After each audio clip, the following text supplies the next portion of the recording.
ওমা কি করছো? এই যে ছোট ছোট এই লাউগুলো বেরিয়েছে না, সেগুলো মাছিতে কেটে ফুটো করে দিচ্ছে আর মরে যাচ্ছে সেগুলো, সেই জন্য সেগুলোকে ঢাকা দিয়ে দিচ্ছি পাতা দিয়ে। দেখো বন্ধুরা কত লাউ হয়েছে আমাদের এই ছাদের কাছে। আমি রীতিমতো হামাগুড়ি দিয়ে ঢুকছি গাছের তলা দিয়ে দেখানোর জন্য। কয়েকদিন আগে 6টা লাউ পাড়া হয়েছিল, এক একটা এর থেকেও বড় বড়। 2 একদিন পরে 4-5টা করে পাড়া হয়।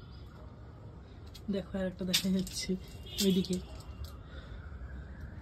মনে হচ্ছে আমি অ্যামাজনের ভিতর দিয়ে যাচ্ছি।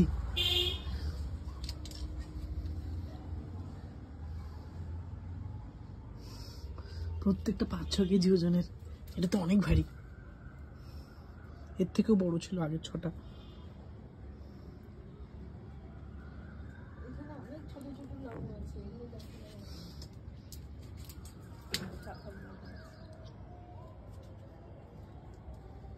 আপাতত এখানে আছে